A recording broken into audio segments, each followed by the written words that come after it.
I've gone to Harry Potter straight away. Welcome, guys. This is the Rucking Good podcast hosted by myself, Thomas Swelling, and my co-host, James Sampson. Hello. We Thomas. are of James and Tom of UOG. Yeah. More well known for the JS Pasty review. Absolutely. Find us on TikTok. And bang that straight in there with a pre-plug. Absolutely. And our new account, Rucky Rugby. James, I'll be honest with you, you're looking a bit nervous. I'm a little bit. Never been. Oh, this is a bit out of field for me. Yeah, a bit of sweat dripping from the forehead. Sweat? No, just warm room. Just warming it, hot Just it. warm, yeah. It's you. What can I say? What can I say? Straight in with the flirting as well. Yeah. So basically, myself and young Samson, Samps, dickhead. I go by name and names. We tend to bore people a bit with our rugby conversation, especially at home. Yeah, well, all our flatmates was like boring. And yeah, they're not sport fans themselves. No. So we thought, you know what's better than to start a little podcast. This is essentially a warm-up episode, so give us a break. Pre-Six Nations, getting into the flow of things. Exactly. Hence why we had James's little Harry Potter jingle at the start. I just went straight into it. I just went for do, and it just went straight into Harry Potter. It was beautiful, mate. I think we might keep it for episode 2. Yeah, we'll use that again. Absolutely. Well, so yeah, what are we talking about, Tom, today? James, what a great question you ask. What a great question you asked there.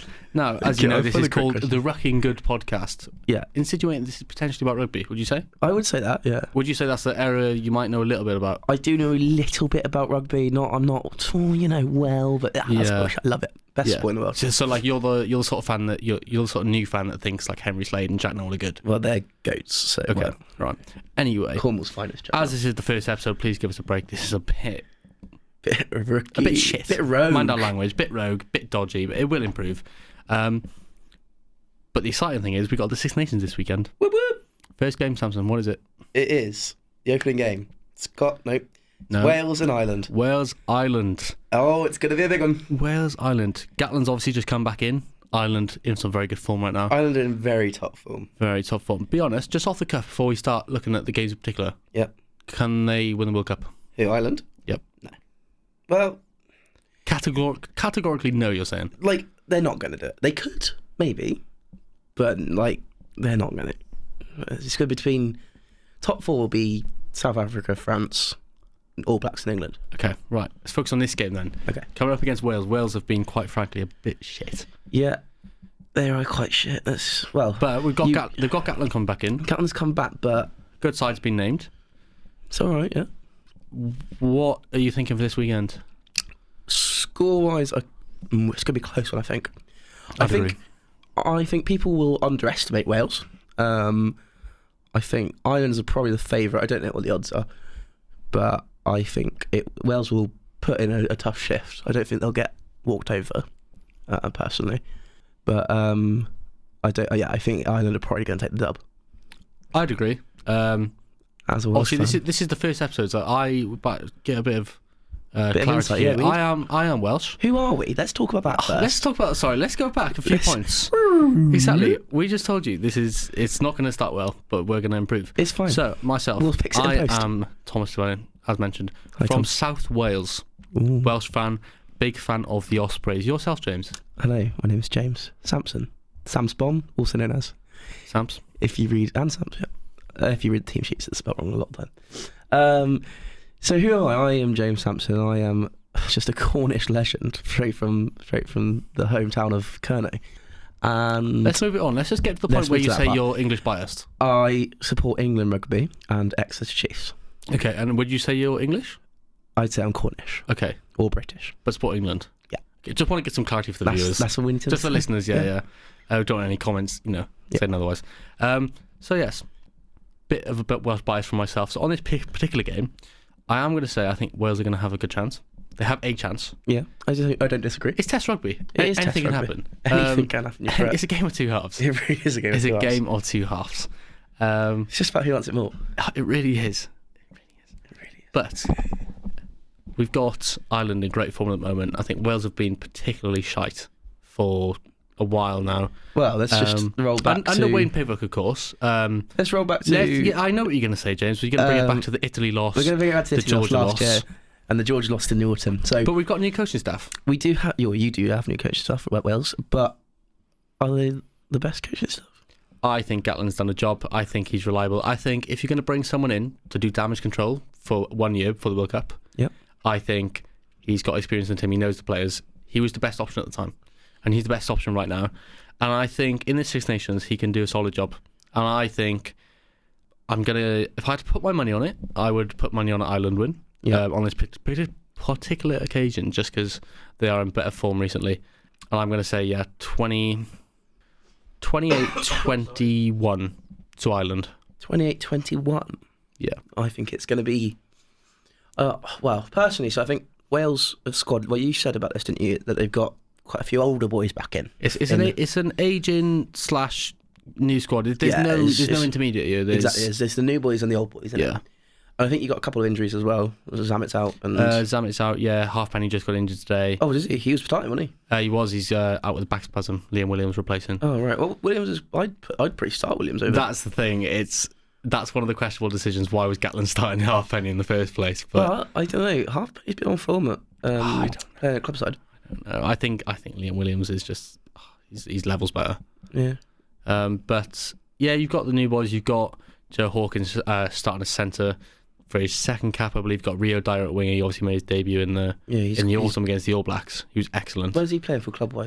Dragons. Dragons. Right. He's a name that is sort of... I've heard a couple of times. I slated the decision a little bit to start him against the All Blacks. I went to the game, and then 15 minutes later, he scored in front of me. Yeah. So I think he was brilliant. You've got Davis Jenkins, who's obviously captain in your... Yeah, so he's over at Chiefs, so he's come up through... Exeter Uni, Exeter Academy. So he's on the bench. I wouldn't be surprised. Obviously, got Alwyn Jones starting. That's a questionable one. Well, I don't know. Based on form, not based on his age or based on Alwyn Jones should go. Based on form, I'm not sure. I think he should be on the bench. See, that's bold, because I would have said you'd be hard pressed to find. Personally would have thought you'd be hard pressed to find many Welsh fans saying that. He's a staple of Welsh rugby. He's the god of Welsh rugby. He is, but at the moment. There is a better option. I think Will Rowlands is a much better option at the moment. Yeah. Adam Beard obviously playing alongside him. And I think if you're trying to build a squad for the future, you've got Rhys Davis as well, who plays the Ospreys, young up-and-coming guy. He's had his first call-up for the Six Nations, and he's exceptional. So he's one of the ones that you'd think, right, that's Gatland reverting back to old ways. But you've got David Jenkins on the bench. So again, brand new player. Alan Jones he'll come off early for David Jenkins a lot. He's just got... Well, he's... the youngest ever Premiership side captain, working well with the sort of Exeter, got the whole lot of younger lads in from the academy. So I rate that he's working his way up the ladder Premiership wise quite quickly. Fairly quickly, yeah, very quickly. So he's a decent player, and he's getting he's starting in Heineken games and Prem games, and so you can't fault him. So no, absolutely not. I think he'll come on 50th minute for Alwyn Jones. I think he'll get some good time. Yeah, he's probably young as well. He's our age. He's our age, yeah. Yeah, 19. Yeah. 20. So you've got a good mix of old, young. I think a lot of it is based on form, but you have got the one or two decisions. Alwyn Jones, maybe Halfpenny, maybe George North starting a centre that are a bit questionable. But yeah, I think most people are probably going to put their money on Ireland taking a close win. But performance wise, Ireland perform a lot better. I feel like score-wise, just getting back to my score prediction, I haven't done it yet. So I think you get games like the Calcutta Cup and sort of France-Ireland, which are usually quite low-scoring games. I feel like Wales versus Ireland is going to be a fairly high-scoring game, but still close.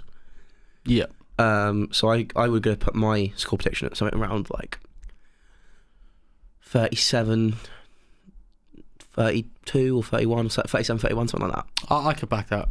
Yeah, I reckon it'd be not exactly cricket scores, but not just on penalties winning it, No, I could definitely back that. I think performance-wise, I think Ireland will absolutely outclass us. But I think score-wise, it'll stay relatively close. Yeah. Within 10 points. No, definitely, yeah. It's not going to be like a walkover. That's no.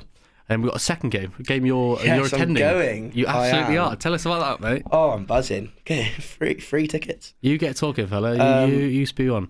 So, Calcutta Cup, second game of the Six Nations, first game for England Scotland at Twickenham. Myself and a few of the other boys from our uni rugby team are going up to watch the game and getting quite bevved while I'm there. So don't expect much. Don't expect much in-depth analysis while I'm at the game. I'll have to rewatch the game when I'm sober. But It would be. It's definitely going to be a corker, isn't it? It's Calcutta Cup. I mean, England got a lot to play for. They've lost the last. Is it 3 or 4? 3, I believe. Yeah. Quite disappointing. I mean, like I watched them all, so it's not been ideal. But I think I worked the last one, so I kind of didn't really get to. Well, didn't enjoy it because they lost anyway. But yeah. Let me dish out a few questions to you then, mate. So obviously you and me looked at the squad announcement earlier. Yeah. You looked at the comments. England came out with their squad today. Go on. Yeah. So I think you said that there was a bit of uproar, a little bit. Which you're always going to get with a new coach. You're always going to get that because always. I like to call them. I don't think I coined the term, but I like to call them keyboard coaches. They're, I'm familiar. Yes. Fucking David 27, who's played about 2 games of rugby in the last 10 years and has never coached the side, thinks he knows better than these international rugby coaches. So it's always questionable. But I've got a team sheet up now, and I think. Is there anything you're questioning personally? Yeah, so there's a couple of missions I'm questioning. So there's a lack of who was I looking at earlier? In the centres, so we've got I just lost the team. So the centres, we've got Farrell, which I don't think is a problem. I think he works all right centre. He played centre for his first game for England. So people always say, Farrell should be playing 10. He's a centre by trade, so yeah, it doesn't matter. And then Joe Marchant. I rate Marchant, but I would probably have him on the bench myself. And I would want to start like Tuilagi, Henry Slade. I know he's injured, Henry Slade, but Tuilagi, you not think? I know it's a big omission today because it came out last night they wasn't going to pick him, but at the same time, can you understand that like he's a glass cannon? He's got the hamstring of like a wet potato. Yeah, that's what I mean. He's a glass cannon. He's good. He's powerful, but he injures like that. Yeah. I click my hands if you're doing that. I click my fingers if I didn't pick it up. For audio listeners there, James did just click his hands, insinuating that very quickly. For audio listeners, the only audio listeners who don't have video. Coming soon. So yeah, I think there's a couple there. And then winger-wise, 9, Jack Van Poorfleet. I rate him, but I also think there's a few 9s that have got a couple caps under their belts, which I would maybe have a look at. The likes of Rafi Kirk for Sale, and who was I talking about? Bristol one. I can't remember his name now. Anyway, Harry, he plays for Bristol. Can't remember his last name. Someone will know. Put it in the comments. But yeah, so I think Poorfleet is not the worst of 9s to have, and then we've got Youngs on the bench and Watson on the bench in the wingers. That would be powerful coming off the bench for Anthony Watson. He's back from injury. Yeah, one of my favourite wingers for England. He's amazing. He's class. Yeah, absolutely. And then Hassel Collins playing for London Irish, starting on the wing. I haven't really watched that many London Irish games this season. I don't think many people do. No, they're not ideal, are they? But Ollie Hassel Collins, I have heard only good things, but I haven't seen those quite off myself. So you just don't want to judge. Yeah, so early. I can't judge too early, but I've never heard anyone saying that Ollie Hassel Collins is shit. So fine. Have him in. Max Malins I rate for Sarries, playing at 14. This is biased because he's Cornish and he plays for Exeter, but I think Jack Noel. Right. This is going to be our first little debate, I think, of the podcast. No, but the thing is I know he's not. Like, out of the choices, he's not the best. No. But I still want him in there. I get that. That is like me with Alwyn Jones a year ago when people were saying he should be dropped. But then I saw the light and I understood, actually, he shouldn't be starting.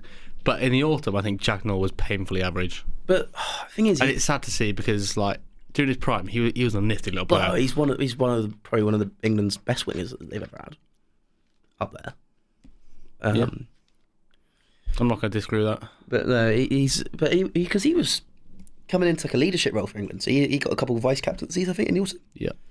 So I was kind of surprised, but at the same time, not really. I think it's just more bias. And then looking into the forwards, I mean, like obviously Cowan Dickey's injured, but he is the best England hooker at the minute. Yeah, absolutely. And again, that's Cornish bias, but he's just a legend. I think. So he's missing, but Jamie George still a class hooker, like up there, all time one of the best. Yeah. But looking at the squad, do you think, obviously Scotland they come into form when they play England? Well, I don't know why. Science can't explain it. Seem to only really play well against England. Yeah, they turn up against England. No one can explain why, but they do. Do you think that team are you confident in them doing it? What, in England taking the win? Yeah. Home advantage as well. That's got to be considered. Home advantage, and I will be there, so cheering on. So that's Absolutely. a big advantage just from me. Oh well, absolutely right. Just for listeners out there, Samson's favourite thing to shout at a rugby game during the line out in particular is ref. I've seen straighter roundabouts Because they can't throw. There'll be refs don't plenty care. of those at Twickenham on this Saturday. I can promise you that. It'll be running out of the wing, and I'll shout, Duan's mum sells Avon, or Oh, absolutely. That's got to be the biggest insult in rugby. Hoggy cooks his eggs in the microwave. Like, you know. He scrambles his eggs in the microwave. Just a bit of classic chat. Right, let's get a score prediction. Score prediction. Just before my score prediction, actually, I want to say I was quite surprised with the backs. Ben Curry getting a bit of time in the sunshine rather than the other one, Tom Curry. Because this is the first time he's been selected for the England squad in a while. I feel like. He's been out of it. He got called up a long time ago. But Ben Curry played a couple games. I think we had an away tour to Japan or something, Argentina, something like that. So he has got a few caps, and I rate him. He's a good player.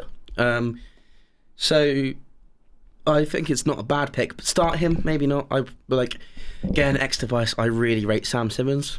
I would have had him maybe in the starting back line. And then Chesham is a bit of an interesting pick. I think we've got a few injuries in, but I probably would have started Ezekwe over Ollie Chesham. score prediction. On the pitch. Sorry, you're getting rushed. Score prediction. I'm going to say it's really close. It's going to come down to penalties, I reckon. Not like penalty shot. So I'm going to say something along the lines of 12-7 England. Low scoring. Low scoring, yeah. Low scoring. Maybe not quite that low. Maybe 21 to. I can't see it being that. You've got Finn Russell at fly off on one side, Mark Smith on the other side. I can't see it be that's low scoring. Really? I don't know. Because I think loosey goosey from Marcus Smith, mate, and he's away. Maybe not that low, but I think there's going to be 17-12. A very defensive game. That's good. That's good prediction. But 17-12 Scotland. I'm saying. Yeah. Yeah, that's fair. I rate Scotland. I just think I rate Scotland in the Calcutta Cup. I don't rate them much. That's the only time they show up in it. I'm just checking the Scotland team sheet. So Scotland side we've got Chris Harris on the bench. Yeah, rogue. That's an interesting one. But Sean Topolotu was a great little super sub last year, and Hugh Jones coming into a bit of good form. Yeah, some excellent form actually. So I think it's a nice change. He's got that leadership role, Chris Harris now. So yeah, Chris Harris is rogue, and I think we obviously both quite like Gloucester, so we're gonna have a bit of bias there maybe. But that is true. Yeah, in Lions Centre. Centre. That is true. He's got that experience. But I really like Hugh Jones. I think he's quick. I really rate him. But yeah, no, Russell at 10 is always going to be game changing. Yeah, you got Stuart Hogg at 15, but he hasn't played since December 20. He's been out with injuries and stuff, and he's not even been starting with Chiefs. The last game he played was the end of December. Yeah, so that's another one that could be questioned, but at the same time, understood. It's Test rugby. He'll show up. He's not gonna. It's not like he's gonna be like, 100%. Exactly. Looking at their pack, Jamie Ritchie, obviously class. Hamish Watson's left out. Hamish Watson's not getting picked. That's an interesting. Very rogue. Is he injured? We don't know. Actually, but I haven't seen much about it. I haven't heard about him being injured. If it was serious, I would feel like we would have heard. But then, I don't know. Maybe we have to get someone to fact check that. Yeah. We don't have a producer, so one day, we'll hire. But yeah, the bench. I'm looking at it now, and it's like bench is solid. Yeah, it's solid, but is it? I don't know if it's just kind of average. I don't know. I think that's the English bias. The big names sticking out to me on the bench are Chris Harris and Johnny Gray. Okay, is that a bad thing? No, but I'm just thinking the other names aren't. Jack Dempsey. I don't know. England's bench. Jack Walker for hooker. I'm not really too sure about him. Now, this is where I think this is going to be big names. Who have they got on the bench? Wait for this. This is where the game changer is. England have got an absolute bomb squad on the bench, right? Mako Vinopola and Dan Cole coming in for the last 25, 20 minutes, 30 minutes, whatever. I think are going to just dominate scrum penalty. Yeah, I can back that. I think it's going to be scrummaging them back to the moon. And you've got Benno and Nick Ezekwe, both players they've played together at Sarries. They're both I really do rate Ezekwe. Benno's quite good, and then Youngs and Lawrence, and then Anthony Watson on the wing. I feel like that could be game changing. Yeah, have Max Malin or Hassel Collins running around, get himself knackered out and get Watson on instead, I think, that's a... I want to say, this is maybe biased, I don't know, maybe I'll get your 2 cents, but the England bench is just outweighs. But you've got to remember that Scotland they've been putting this plan in place for time. They've got they've got this style of play. England's all new. It's recent too. It's not even like he's been there 6 months of break. No. It's what, 2 months? Yeah. It's brand new. So, I mean, you look at Eddie Jones. He came in and he did an excellent job starting. But not everyone's like that. Sometimes you need. I don't know. I think, but then if you look you need time to implement. Like every new coach needs time. Yeah, of course. I mean, Borthwick's gone for a lot of boys from Leicester and people he's worked with before. So I think there's that. Look what he did to Leicester. Leicester, it used to be, back in the day, they were a table-topping team. And now last season, they were top of the table. They were top of the table, and then they dipped right down to mid-table, lower end. Not doing good. Borthwick comes in, saves the day, top of the table again. Leicester back to their old ways. That was like a 3-year progression, though. Yeah, but what I'm saying is, with that confidence and with that sort of, look at what he can do, we've got faith in him. I think that's quite a big factor of morale, and I feel like that can sort of ego people on, Yeah, no, it's definitely a promising time to be an England fan. Oh yeah, especially sure. You've had a bit of a standstill for the last year. Last couple of years, yeah. It really is. It's since the World Cup, to be honest. And that's the exciting thing about new coaching. You don't know what's going to happen. You don't know, no idea, Exactly. So I think it's a good time. So you're predicting England win. Yeah, but it's going to be close. Yeah, I'm predicting close Scotland win. And then we got the final game of the weekend. Italy-France. Italy at home. Italy at home. I think a progressing Italy squad as well. Progressing a promising Italy squad. I think many people would agree with me now. No one's betting on Italy to win, but no, I think they're going to show what they're made of in this game. I think they've got a bit of grit, a bit of heart about them now. Yeah. Given the big wins they've taken the last year, I think they've got a bit of confidence behind them. I could see this tournament being Italy's highest scoring tournament. Oh, absolutely. I could see them. This hurts me a bit to say, but I could see them getting their first win over England. I could see them. I think they're going to see them beating Scotland and Wales. I think they'll beat Scotland. Yeah. I don't think they'll beat Wales. No, I think Scotland will come last. Oh, but bold prediction, mate. Yeah. Bold prediction. Well, who would you say otherwise? I'm still going to go Italy, to be honest. Yeah. But I'm going to go Scotland. I'm going to go Scotland a close second behind them. Italy just got it in them this year, I think. They've got that dog in them. They got the dog in them. Do you know, the odds were 500 to 1 to win it, so I put 50p on earlier. So I could back that. Italy winning the Six Nations would be... But France, for me... I think I would actually be... This is bold, right? I think I'd be more happy if Italy won the Six Nations than if England won the Six Nations. And what is your reasoning for that? Well, because I put 50p on them, I get 250 quid. But also, it's just Italy, innit? It's everyone loves an underdog.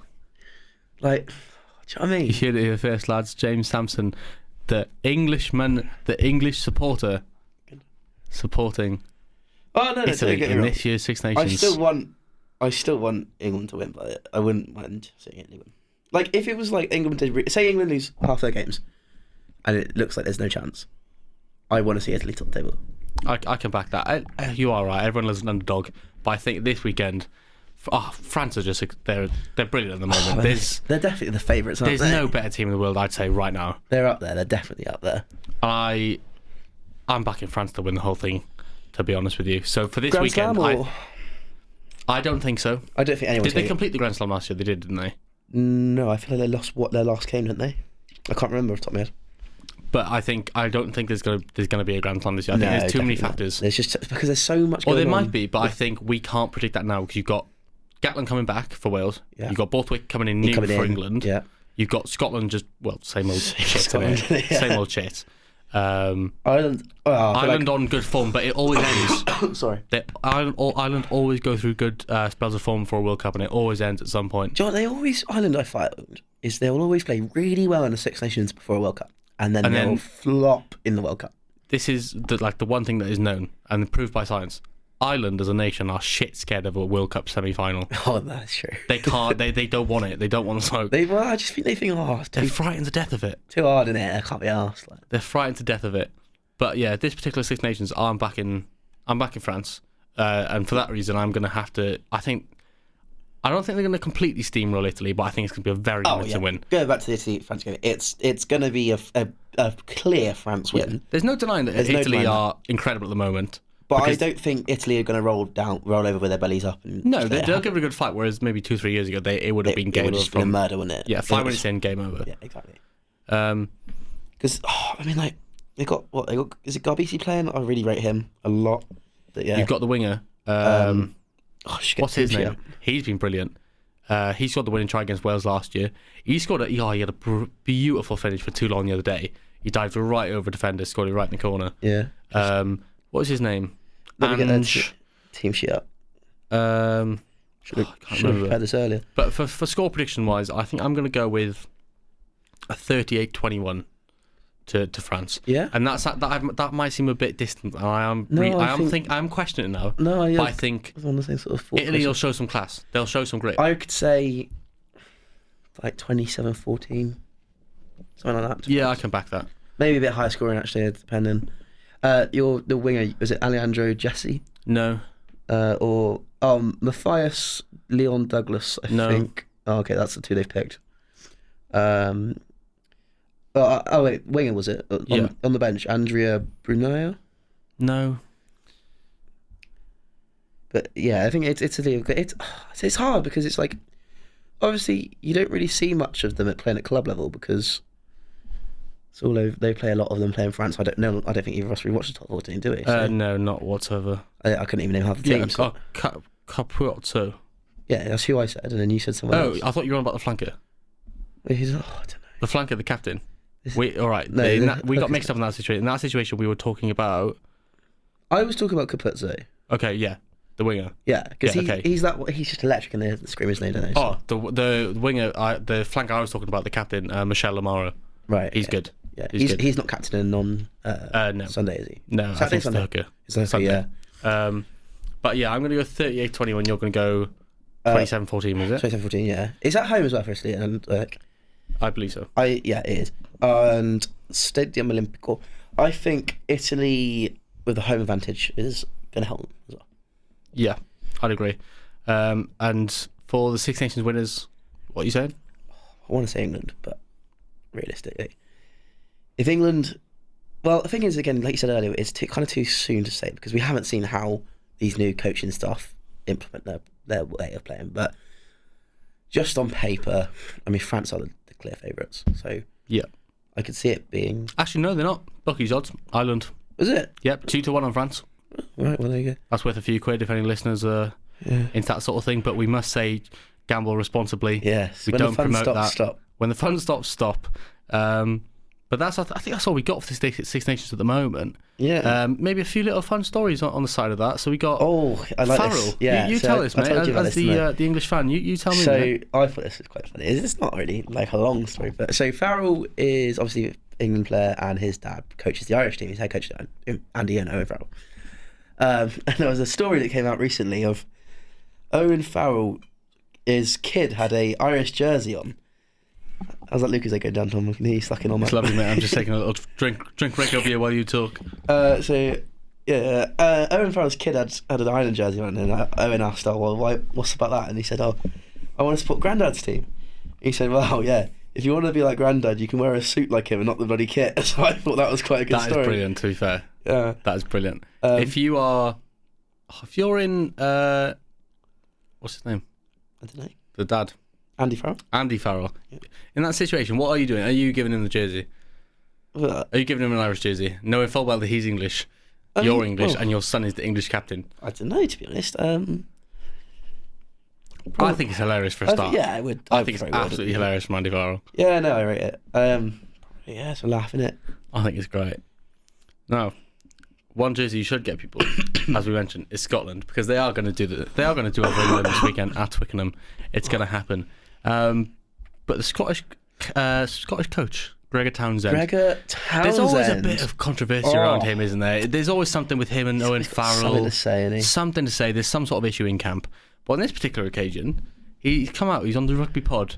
Who knows? Maybe one day we get him on you. Maybe. But one day. Actually, wait. Give him a quick call. It's Gregor is here now. All right, boys. Gregor. Quality banter, Sams. Thanks. You'll get a lot more of that soon. Yeah. But yeah, on this particular occasion, he was. I think he's mentioned this in 2019. Actually, I was reading this morning. Was that far back? Or he was mentioning something about it.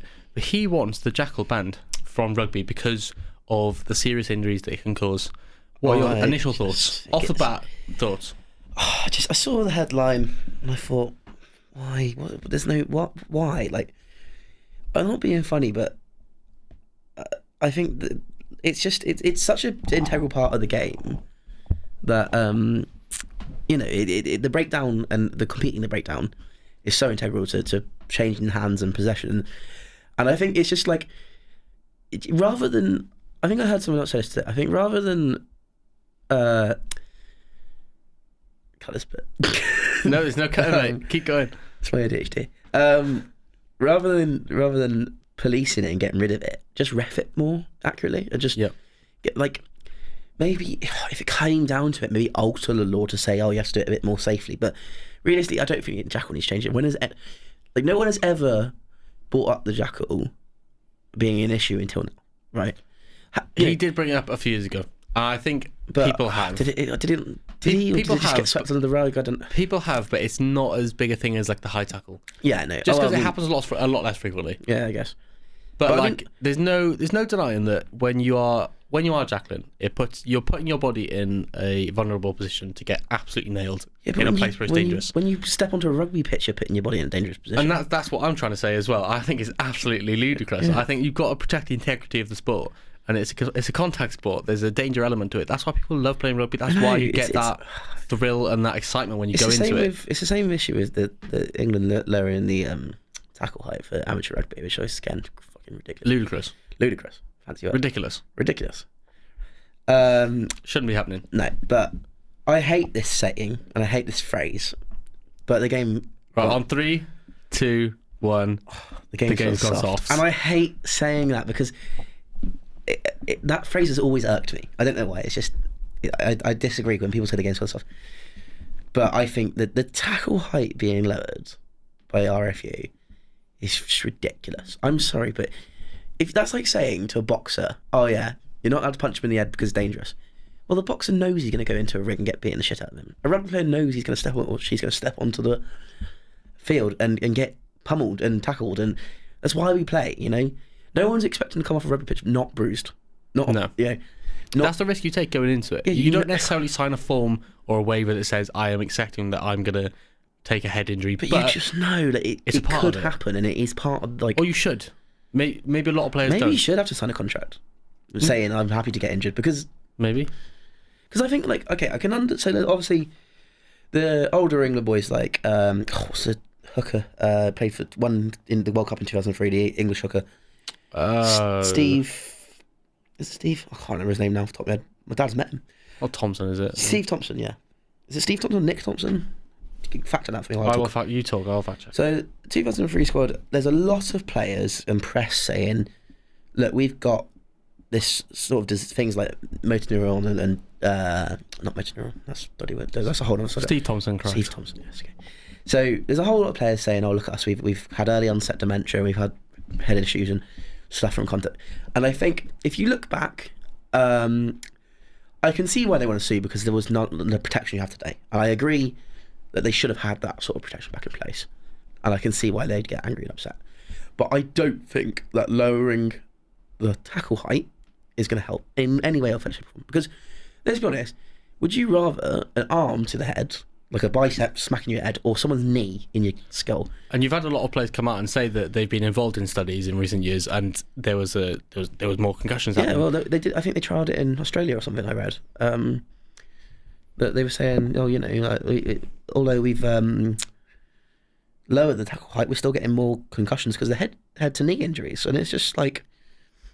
I think at that point you've really got to think, well, is it worth it? I don't think it is. Ultimately, in today's modern world, it is all about protecting the athlete, protecting health, safety, things like this, and that's always priority. Obviously, but however, not to that like. There's a degree where it needs to be a line needs to be drawn before the game becomes soft, and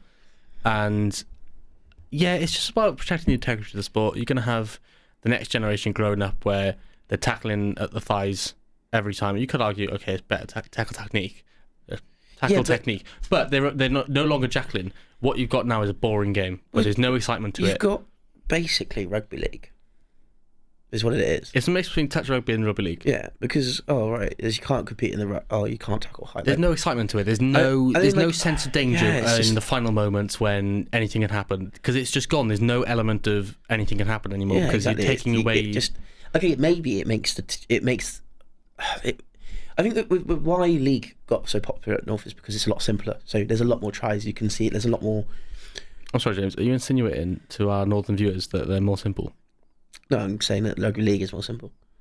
And does that make it easier for them? But I think if it was the other way around, it would make it easy. Like, it does not about the Okay, perfect. I just want to clarify that. Yeah, no, it's a simpler game. So okay, perfect. All clarified. So I think rugby league can be seen as more exciting because you get a lot more tries, a lot more people running through and stuff like that, and that's fine. You know, enjoy that. It's not for me.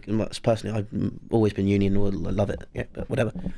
But I think you'll see if you lower the tackle height, you'll see more people running through tackles and making tries and yeah, okay, you get higher score games and whatnot, but it just crumbles defences. If you're out on a 5 metre line trying to crash ball forwards, you've got no chance of tackling anyone. Your rate of hookers and second rows scoring tries is going to triple from a 5 metre out. Look at how Exeter play, right? They get it all the way up and they just drive, they go over and over and over and over again. You know, crash ball until they score. They will have 2-3 phases if they lower the tackle height. I mean, the Extra Premiership side, so it's not going to affect them. But like teams that play in the same vein,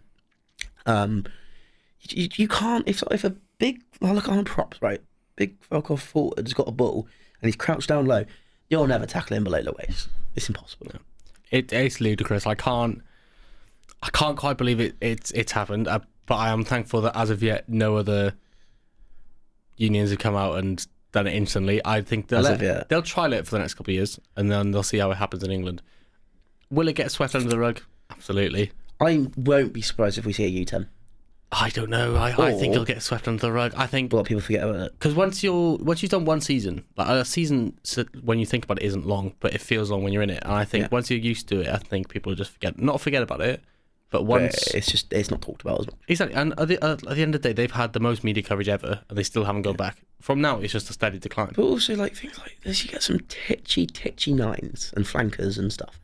If you're 6'2", 6'7", Ebenezer, you're not tackling little 5'8" Jimmy McGee. Like it's or Faf de Klerk. It's not happening. Yeah, it's just you don't get. I don't know. If you look at any rugby match and if you take that law of that as the new high tackle, every tackle is going to be high.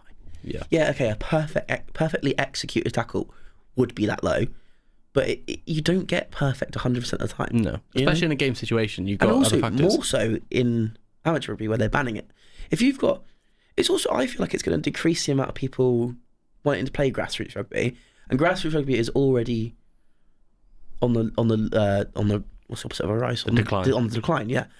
Especially after COVID, we struggle for players. Like I follow this TikTok account called the Rugby Pilgrimage, and they go shout out, they're really good.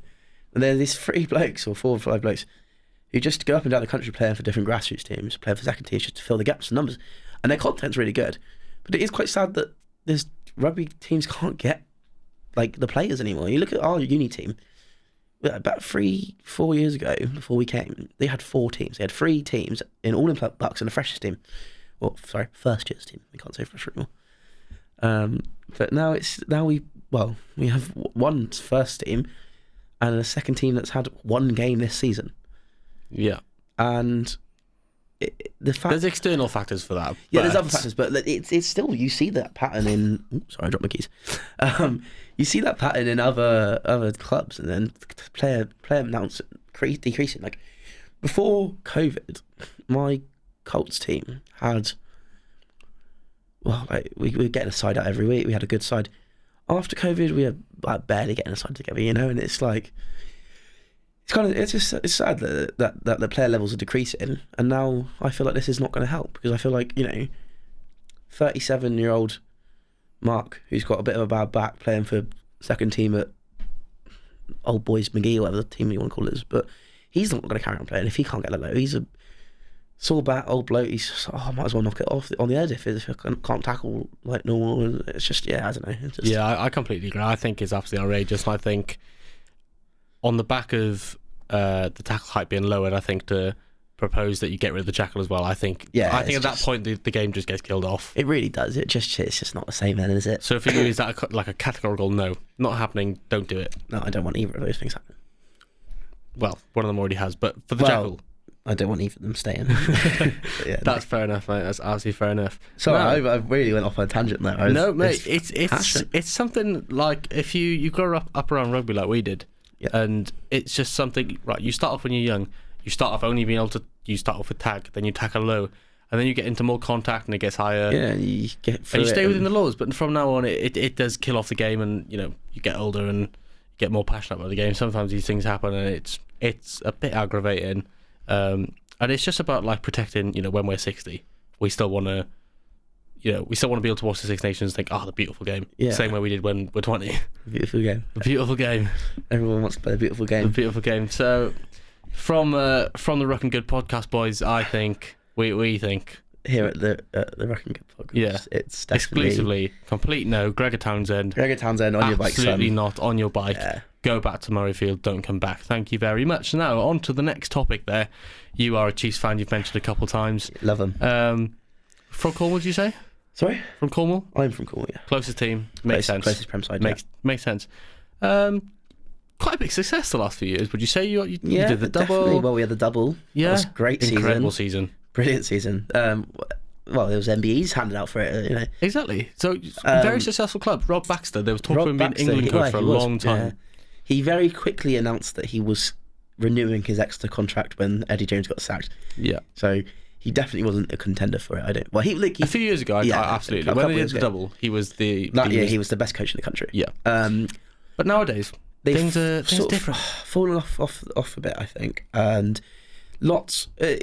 Annoyingly, as it is my team, there's a lot of controversy of Exeter. They had the whole logo issue, and they had other things like players coming out and saying things that people didn't like, and then there was a bit of ruckus, if you will. And I think, that obviously costs, anything like that costs a lot of money, plus having a lot of decent players costs a lot of money, plus having COVID costs you a lot of money. So I think Exeter are strapped for cash. Absolutely. And you can see that because every 2 bloody minutes... Well, let's just dish out some names. So we've got Jack Nowell, Sam Simmons, Joe Simmons. Is Jack Nowell Jack Nowell's very heavily rumoured. Yeah. Very heavily rumoured, but confirmed we got Luke Cowan-Dickey, Sam Simmons, Joe Simmons. Yeah, Dave Ewers, Yanis Christen. They're both African. They're both going back. Well, I think Dave Ewers just signed for an Irish side, and Yanis Christen's going back to the Bulls. You've got, who else is going? Last season we also had Johnny Hill, Johnny Gray both leave. Yep. There was a couple. Tom O'Flaherty left last season. He was a really good winger. Really underrated in my opinion. I think he had, I want to say 1 England cap or maybe like an under-20s cap or something, but he never got picked. He's off, and then there's countless others. There's just a bit of an exodus of players going at the moment, isn't there? Harry Williams, the prop, is going. He's not much of a And loss. that's the thing. You can look at there's a lot of talk about how good the Exeter Academy is at the moment. You've got Dav Jenkins, Christians are both pairing up at, they both play in the back row, they both play in second row, they both be called to Wales. But you've got to remember, obviously, you do need those star players, especially if you're a top team like Exeter. For sure. And they've lost a lot of players. I'm just looking at team sheets now. This season in particular.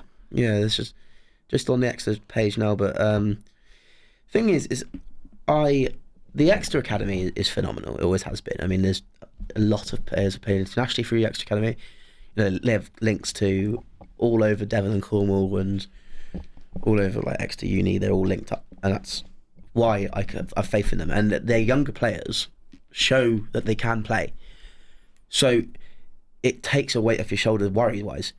But yeah, I think a lot of these players, obviously Exeter aren't going to be able to afford them anymore because the salary caps and players, and it's just like it's affected a lot of teams, but it seems like Exeter in particular are losing a lot at the moment. The only thing I can think is they just must be so tight for cash because like I said, I'm looking it up now, and I think we named most of the players that are off. But last season a few went, and it's a real kick in the teeth for an Exeter fan because my favourite players growing up were Jack Nowell and Luke Cowan-Dickey, right? The Cornish player for Exeter. Now they're both going from the club that they've been at for years, and And it's like, well, that's just not what I do. But I think it shows a lot as to probably the Premiership problem with money at the moment. Yeah. Because there's just that there's not as much job security. There's a lot of talk in Wales at the moment. So for the last few months, there's been no contract negotiations allowed in Wales between the players and clubs, just because there's been so much uncertainty around clubs and money. They've only just allowed contracts to start being talked about again. Yeah. But that's a number of players now that have A, left, or B, like Nicky Smith, probably one of the best players in Wales at the moment, our best front rower. Ospreys coach Toby Booth came out a few weeks ago and said we can't do anything if he wants to leave because we can't offer him a new contract because we just no cash for it. There's no cash, and like I said, the WRU have actually stopped every club from doing it. But it seems like in England particularly, obviously you've had Worcester and Worcester and Wasps.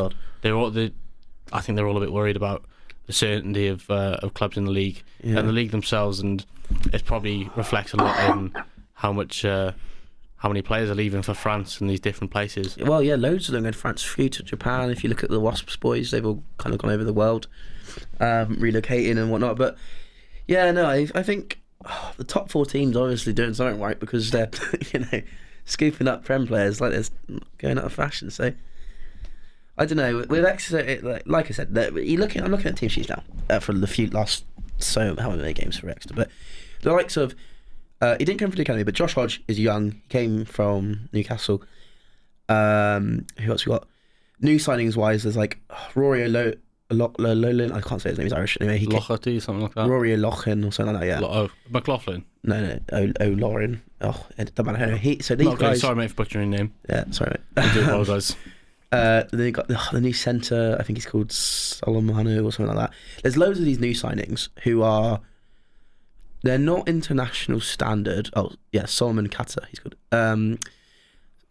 Scott Seo as well. They're all these new signings who, a lot of them come from Southern Hemisphere, and they're good players, but they're not like as good as our current players. So there are players in the Exeter squad now who are playing well, but I think in years to come, Exeter will fall back down the table. But then where my hopes are risen again, or with the academy, right? You've got, like you said, David Jenkins, Chris Chunza, the likes of people like Dan Frost. Who's the other? He's Cornish hooker. What's his name? Jack Inard. There's all these players that are kind of come up for the academy, who I think will be the new Luke Cowan-Dickies and Jack Knowles and Henry Slades, and they will take these. They will fill these shoes, but eventually, So, not all hope's lost. And you got guys like I actually played against him a few times at club level when I was playing back at Red Roof for Colts and stuff. And a guy called Will Beckinsale, who plays 9, and he's played for a few Heineken Cup games, and he was in a side that beat Casters away. I think he beat the Bulls at home as well. So he's playing really well, and it's guys like that where they're coming up through the academy, coming up through colleges and unis, and they're going to sort of keep Exeter on its toes. But I just think Exeter have just lost so many big names that it's kind of getting a bit scary now. It's like, yeah, it is a bit of a scary time. Just because you've seen the amount of success that Exeter have had the last few years, to lose such big names it's a rebuild. Yeah, these things happen, but when they do end, but not because of people getting old, more so because of money issues. Yeah, it's a bit sad, isn't it, really? It's sad that time has to come to an end, and you don't maybe get to see the players finish off their careers at the club the way they were intended to. Yeah, and I think it's interesting as well because it's like shows the state of the money is that the guys like Luke Cowan-Dickie moving to France are happy to knock their England careers on the head to go play in France for the money, and I think that's also quite sad that the money's gotten that bad that that's acceptable now, Yeah, it's the security, the Wasps thing that worries a lot of players. You see people it coming out shitting themselves, aren't they? You see it coming out in the tabloids that the club they play for is in 60 million debt, and 2 clubs have just gone out of business for it. It's got to be scary, and they're getting these offers from clubs that can promise security for families and things like that. You can't really knock it on the head, but it's just a shame that rugby, which has always never been like football, is kind of getting to that point now where money it doesn't come first yet, but it's on that way. Yeah, and you can kind of see look at like I said, Luke Cowan-Dickie, first choice hooker for England, easy money. Obviously he's injured at the minute, but it's that whole thing of club over country, and I think I'm not saying he's a money grabber. I'm not saying I think he deserves the pay, and I think it's a shame that Exeter can't give him the pay. But I think it's like, yeah, if I mean, I can't say because I'm not a professional rugby player, but if I was in his shoes, would I want to stay in the England circle? You know, I think it's very easy to say that. I think every professional player would have said that when they were our age, when they weren't pros. Yeah. And then you get to that point where, you know, there's not only a bigger money offer coming from France, but also it's that added security of financials in France are a lot better than they are in England, and for sure, there's none of their teams have gone under in any recent years. Well, not that anyone knows of anyway. Like. Yeah, so it's just one of those things where it's on a player by player basis. I think that's probably why Jack Nowell's holding it off. Yeah, I think obviously Chiefs is his home club, so I think he's one of those players that just doesn't want to leave. He wants to finish his career there, and I can't blame him because he's past his peak, I think, which is sad because he's up there, my favourites. But he's in the last few years he's not been a absolutely 100% pick for England's player. No.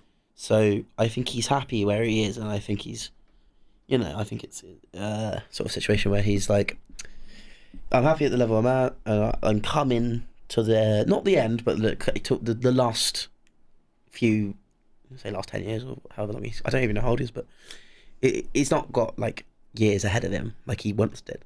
Yeah. So I can see why he'd be happy where he is. Whereas I think, he's the same age as Luke Cowan-Dickie, but Luke Cowan-Dickie's like the forwards. It works different between wingers and hookers. It's 50%. Just they say front rowers age like wine, don't they? Better than what they are. Look at Dan Cole and Mako Villapolo on the bench for England. They're two of the oldest props. Yeah, absolutely.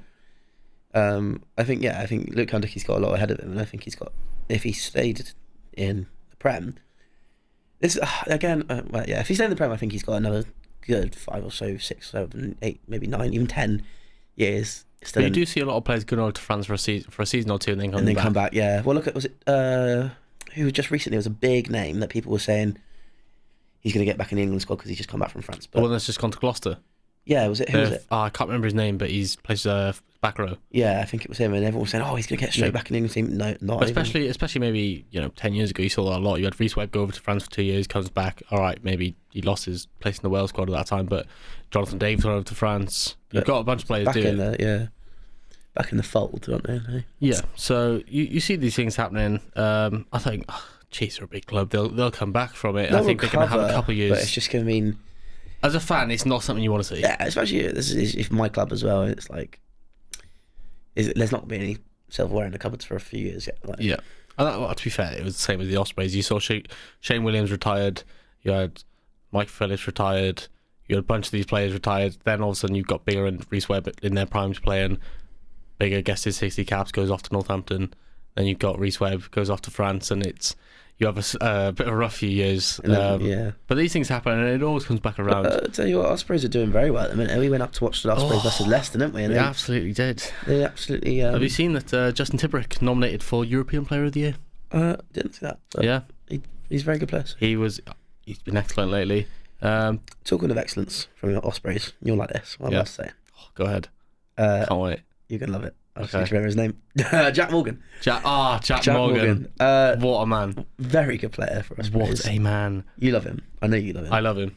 And he used to play in red. Now he plays in black. You know who he is. He's got 7 on his back. He's Jack Morgan. So there's been rumours, not rumours, but talk of he could be one of the next great Wales captains. I believe so. Yeah. I think... I haven't seen him captain Ospreys yet or Wales, but I think I've seen him on pitch, and I even when he came into the squad as not a youngster, but as this unexperienced player, he came in. He went and played for Aberravon or something like that as a semi-pro side in the Welsh Premiership. And he came in. He went to Scarlets, came in to the Ospreys, and he just had this crazy amount of confidence, and I think his ability just came through a lot, and he's really built on it. He got into the Welsh squad. Pivot said he wasn't big enough. You look at him now; he's absolutely massive. He's built like a brick shithouse, isn't he? Absolutely. And I think it's really come through. And I think you've got this big talk at the moment of Tommy Reffel versus Jack Morgan. But what a battle that is! As a Welsh fan, when you see you've got the Leicester Tigers just won the Prem starting flanker versus Jack Morgan, who's in insane form. Yeah. That's exciting. Yeah, it's definitely it's definitely exciting. As a Welsh fan, I think you've got Oh, we've got an excellent back. We've always had a good choice at back row. That's the one position where we shine. I think we struggle with scrum halves nowadays. Yeah, They're always in and out of form. But I think every country does a little bit. I think unless you're France. Unless you're France, you've got Dupont, who's always Mr. Reliable. he's up there in the top players. But do you know what I think interesting talking about back rows is just go back to England because it's my. Are you English, mate? No. You Cornish? I'm Cornish. Do you support England? Yeah. No. So cut that out because that's crap chat from you. No, I'm leaving it in. The England back row, I was thinking England's got a lot of back row choices, a lot of good back row choices. I know we've got the Lloyds of Laws is injured and stuff, but I think Ben Curry and Lewis Ludlam at starting flankers, I thought it was a bit rogue from Borthwick. It's not what we've seen. It's not what we've seen, and it's not what I would have gone for, given the choice. But I'm excited to see what happens, though. I think they've got promise, and they've both got a few caps, but nothing big, Exactly, but ultimately, he sees what's in training, he knows what sort of approach, he knows how he wants to play. Well, hence why, he hasn't included Billy Vunipola. Yeah. He just doesn't want to play that way. Also, I think as well, he is an international rugby coach, and we're not. So, absolutely, but mate, we have a podcast. He does not remember that. He isn't. Steve Borthwick can make good money, and he can be an international former pro rugby player and an international coach. But what he will never have is a podcast. No. Well, he might have one day. Maybe. But as of right now, Steve, if you want to come on the show, Steve, this is our open invitation. This is open invitation. Actually, this is open invitation to any international rugby players and all coaches. Absolutely. Get yourself in it. We like a kit man. Yeah. Kit man, physio, anything. Anything, yeah. Get yourselves over here. Even if you just look like an England rugby player, we could just pretend you are. Absolutely. But yeah, get yourself down to. If you know a little bit about rugby, let us know. Get yourself down to UOG Park Campus. But wait, I'm thinking for a first podcast, this isn't going too badly so far. What do you think? It's going well, I think. The nerves have gone down a little bit, I think, from you. Yeah, I don't think I was really that nervous, to be honest. No, I saw a bit of sweat dripping. Bead. You're shaking a little bit. Sweaty boy. Shaking my boot. And I think, mate, I think we're done for today. I think we are. Do you know what? This has been such good fun. Do you know what? It's a good outlet for us to just chat and have a bit of talk. We started talking earlier in the house about rugby, and we're like, no, save it for the podcast. Save the gold. We're in this lovely studio. James got a blue mic. I've got a red mic. It's lovely. He's got his yellow t-shirt on, looking beautiful. As always. You'll see that soon when we get the camera running. Oh no, it's pyjama top. So. Love it.